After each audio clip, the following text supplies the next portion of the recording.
was your first car? It was in 1977.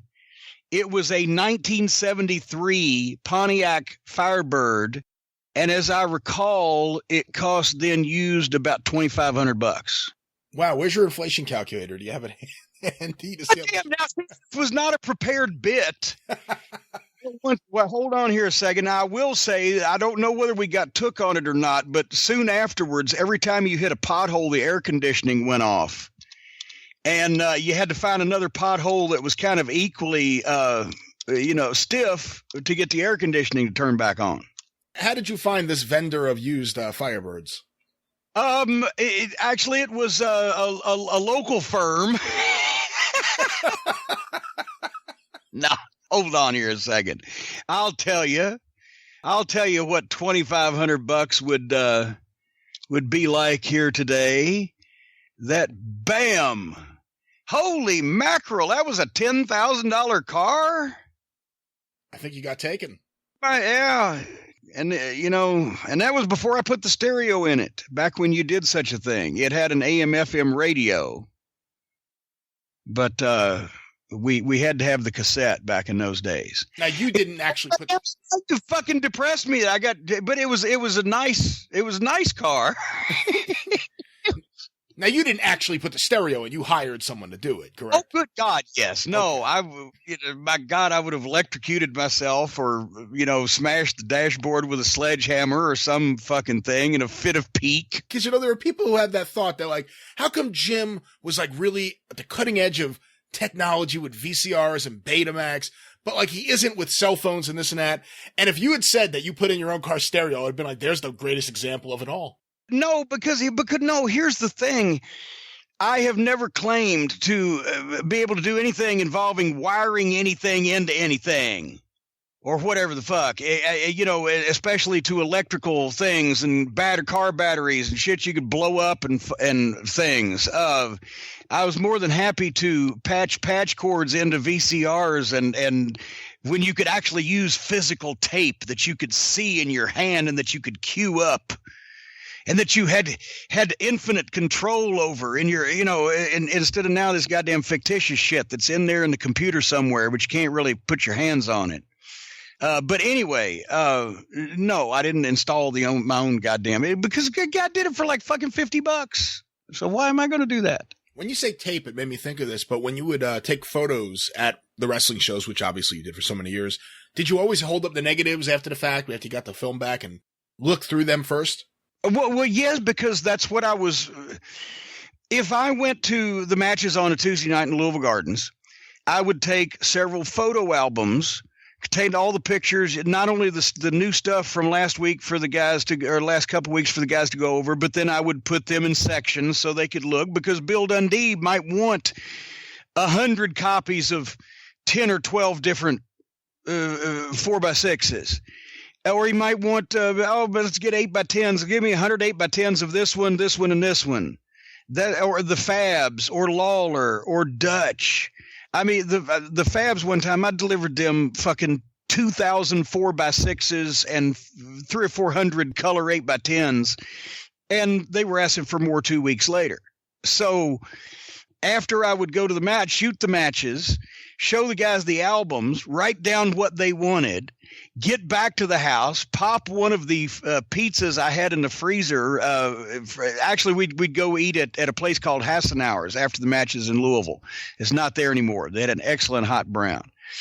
But I'd be up until fucking daylight the next day because I would stay up all night. I'd be eating a frozen pizza at 4 o'clock in the morning, looking through all the goddamn negatives, putting them in sleeves, marking how many copies of each needed to be, putting them in envelopes, getting them ready to take the full tone photo the next day. Because if I dropped them off on Wednesday, then they would be ready hopefully for the weekend. And I was probably going to see the guys at a spot show that weekend. But at the same time, orders of several thousand color 4x6 prints in those days and several hundred color 8x10s. And here's 6 rolls of film to develop. And here's some custom stuff. I need just 1 or 2 of these. And I'm sending some stuff to the magazine. You take that in. They had fucking 3 people working on that shit back in those days for 3 or 4 days to get all that stuff done and cut and everything. They were doing a lot of it by hand in the late 70s, early 80s. So that was, and then I'd go to Evansville on Wednesday night and I'd shoot 2 or 3 more rolls of film, black and white action stuff. Because I might be doubling as the ring announcer, filling in Evansville. I'm definitely playing the music because I was the only one that could work the the boombox I carried around, fucking play everybody's entrance music. And then if we had Lexington on Thursday, I would go and shoot and take the albums and shoot 4 or 5 more rolls of film, mostly of action stuff. But also Lexington at Rupp Arena once a month was our biggest night at the gimmick table. With the 4x6s being $1, the color 8x10s being $3, and the programs were either 50 cents or $1, we'd do $2,500 or more at the souvenir stand at Rupp Arena every show. Wow. So then I'd have to go home and turn all that stuff in to be developed. And also if the guys wanted more shit or however short we were, because Miss Jarrett would order big for Lexington, but then we'd also get wiped out of shit, especially when the fabs were hot. So she'd have to order afterwards. And that was a Thursday. I'd have to have stuff ready for the following Tuesday when I would see her again in Louisville. So I didn't have a lot. What was the original question? Oh, did I look through the negatives? That's all I did was look through fucking negatives. What was the name of the photo, Matt? Full-Tone Photo? Full-Tone Photo. Full-Tone Photo. Fulltone. It actually was located on South Shelby Street in those days. Now, it was like an old building and a huge photo processing plant, and they did a lot of in those days, like even the newspapers would bring them to have stuff printed there when people were taking a lot of pictures, right? They were a big plant downtown. And I had an account with them by the time I was, 18 or whatever. I was just paying them off once a month, and we were running incredible amounts of shit through there. But then when that kind of business went away, they became a series of the smaller kiosks, or they had a couple of stores, which I think they may still do, where they expanded to selling more camera equipment and supplies and not doing so much photo processing. And I don't know what they do these days because I haven't taken any pictures in a while. But I have to think that when you, an enterprising young man who's delivering all these photos, paying for all these photos, when you make that shift to manager, you must have destroyed their business because their whole business model for years, like 5 years, is on all these Cornette pictures coming in. They rely on it every year. It's like, maybe it's the last year. It's never the last year. And then finally you're like, well, I'm moving and I'm going to be a manager. And boom, all of a sudden it's like, yeah, they lost that main location. They have little kiosks all over the place now. No, and actually, I would say, once again, in 1982, and see, I still kept doing pictures. I posed stuff in the basement, in the locker rooms at the Gardens for 6 months for the guys because they didn't have really anybody else, even though I couldn't do action stuff. So I was double dipping at first, which wasn't bad, but it was killing me with the schedule, finding all that shit. But then when I went to Georgia and had to give it up entirely of those 2 months, when I came, Robert Reed, I think, had already taken over, or whoever. And I was like, fuck, now I'm really starving because I was making more money on the pictures than I was managing. But it was like, I think I did tabs of like $5,000, $6,000, $7,000 a month in processing and et cetera there in those days. I mean, sometimes it was only $3,000 or $4,000. No, they were a big deal in those. I think they probably did fine. They probably breathed a sigh of relief when I wasn't bringing in all this shit going, I need it tomorrow. Oh, God. Oh, fuck. So for 6 months after you debuted, you were still doing everything. So you did capitalize on the Fabulous Ones, which I got to think was the biggest boom at the gimmick table ever. Well, yes. I did. And I did all the Fabs first 6 months of stuff. All the the beefcake stuff at Jarrett's mansion in Hendersonville and out by his pool and wearing the towels, all the Don Johnson and the other guy that was with Don Johnson in Miami Vice clothing, the lightning bolt stuff in front of the blue backgrounds, all the color stuff, especially that you see of the Fabs for like first six months or 8 months that they were in the business, is all mine, because anything I could do away from the fans. Okay, so these two guys with notorious appetites for women, when they're single, I'll add that in their mix there. But what are they saying under their breath when they're doing these Fabulous Ones poses for you? Okay, well, no, they were dying fucking laughing, and sometimes that would help get the silliness that was necessary. I don't say silliness, but it was silly to us, but the sexiness necessary that the girls were going for was to just look at this and go, how fucking silly is this? Because seriously, Steve Kern had been such a macho fucking image as a single there that we had taken pictures of him and with his he had a giant dog. It might have been a pit bull or just a huge dog with a giant head, and he didn't think I was going to say that. And we had sold him like, here's rugged Steve Kern with his big giant dog. Now they're in the fucking champagne glass bathtub or whatever with the fucking bubbles around. It was insane. But I mean, the numbers were incredible. That's why I'm saying I was making more money as a manager or as a photographer for a couple of years. I was grossing more money probably than just having managed at the $50 a night entry level like I did toward the end of my Memphis run. But when I first started and could do the pictures and the managing, I think I was making more money on the pictures. Because it was the incredible, the numbers, because $1 a piece, everybody would go home with one. And you had buildings where there was 3,000 or 4,000, 5,000 people in Louisville and Memphis, more. Lexington, 5,000 or 6,000 people. So you do 50 cents a head in merchandise. If there was 5,000 people, you did $2,500, but almost everything costs $1. So just the number of things was just ludicrous. I just read a story recently. I don't know if you saw it, being that you're in Louisville, about this in the greater Louisville area. There's a landfill, and they actually recently excavated it, and they found a bunch of Steve Kern and dog photos. You have anything you want to admit on the air?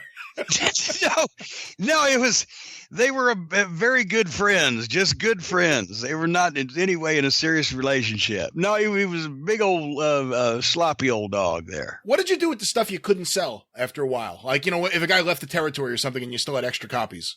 Well, no, see, that's the thing. A couple of times, guys, they'd say, give me 100 of these and next week and I'll pay you. And then something would happen and they'd be gone forever. I think I had 100 color 8x10s of Plowboy Frazier dropping a big leg on Leroy Brown. Cause he's neighbor. Look how high up I am. That's the best picture anybody ever took of my leg drop. And he said, give me 100 of them. And then I never saw him again for a year and a half. By the time I saw him again, I couldn't find the pictures. But no, Miss Christine, that they would become surprise packages later. If a guy left the territory, and she'd either just, if there was 25, 4x6 fucking color pictures left of Cowboy Lang the midget or whatever, she'd either put them in a surprise package or probably just toss them. But there was not a lot of waste. Oh my God. It was, I mean, you in some places, like on a 8-foot table, we would put the 4x6s in. Actually, they were 3.5x5s, but 4x6 is easier to say, and that's what they do now. But they were a little bit smaller back then. That's how you can tell the original ones from copies. We'd put them in those photo album pages where it would hold 4 to a page and tape those to a cardboard, backing. And that was your display. And we'd have them spread out all across the table, and you just stuff 10 or 15 of them in each thing, and then pick one, and boom, you pull them right out. Bing, bing, bing. And it was nothing for especially the young ladies that were in love with the Fabs, the rock and roll or Lawler or Dutch or whoever. But also the guys, even if sometimes even like Joe LeDuc, if you were a ugly but picturesque enough heel, you might sell a few pictures. But it was nothing for people to go up and spend $2 or $3 or $4 or $5 or $6. And then you multiply that by, there's 4,000 people here this week. It was an incredible amount of pictures because they were cheap. But, in the long run, everybody prospered. You brought up what a big deal Lexington was to the bottom line. I didn't realize until all the Lance Russell stuff the last couple of weeks that Lance had a piece of Lexington because he helped open it up for them. Yes, because when he was program director and a television executive at the ABC affiliate before they switched to Channel 5, Lance had known a guy in that television world, obviously, that ended up being the station manager, I shouldn't even commit to that, but somebody very prominent at the station in Lexington that could make this decision, and said, "Oh my God, yes, wrestling was huge in Memphis, and this is the Memphis Wrestling Show. This would be a good bet to put on Saturday at noon on the NBC affiliate." And as a result of Lance making that deal and knowing that guy, they gave him part of Lexington, which is why he always came up every month to ring announce. I can remember very few Lexingtons that Lance missed, and that and a lot of times that's where I'd met Audrey, because a lot of times him and Audrey would come up because that was like 420 miles from Memphis. And so, Lance wasn't, on the road every night. He went to Memphis on Mondays. He did Memphis TV on Saturdays, and occasionally came to Louisville, to do, if they were going to record something, or when they were having a little program going just on the Louisville TV, he'd come up to do the on-camera stuff. But so he wasn't on the road every night, so it was special to see Lance. But yeah, he was, and they opened up in 1978, the first show in Rupp Arena, and they put the curtain down to half of it because that was the rib. The only thing in 1978 that could sell out Rupp Arena was UK basketball and the Rolling Stones. It was built because the Wildcats, and there's no way a town of 150,000 people or whatever needs a 25,000 seat arena for anything else. So they were trying to get other business in it, and they came up with the curtain where they'd curtain half of it, and then the upper bowl, which was all bleacher seats. It's why they could get such a huge crowd in there. You just didn't open that up except for the basketball or the Rolling Stones or whatever. So you had a nice, intimate arena, a huge, major arena, but yet you could do an intimate seating for like 6,000 or 7,000 people where it didn't look pissy, right? It was really exciting, and they were all together. So the first time they did 1,500 people. That's after running the TV for like 12 weeks. The second show, 1,350 people. It's like, ugh. The third show, 2,600. The fourth show, 4,100. I remember these off the top of my head because I was keeping track at that point. And then I think within a show or two, they did the 50-man battle royal thing with Eddie Marlin's homemade ring that they did in Memphis one time. It was only 2 times they ever did it. It was Mid-South Coliseum and Rupp Arena. And I think that's what got it to like 5,000 people the first time. But this is once a month. In a town of 150,000 people, 70 miles away from the town, they draw 3,000 or 4,000 people a week in Louisville, 52 weeks a year. So it was an incredible amount of fucking people. No wonder Jerry Jarrett got that mansion. Yeah, which is what got Lawler half the territory. Because when Jarrett had the housewarming and everybody saw the fucking house he's living in, including Lawler's like, wait a minute, my place is nice, but what the fuck? And about 6 months later, Lawler had half the territory. So it was an impressive fucking house. I will tell you that. If you want to ever see the house, you can go watch one of those Fabulous Ones videos. And of course, you can see Stan and Steve parading around Jerry Jarrett's house, seemingly in the same room, but at different times. Yeah. In the same bubble bath, but in the same bubble bath, but not together. Yes, they each have a glass of wine. Take that step.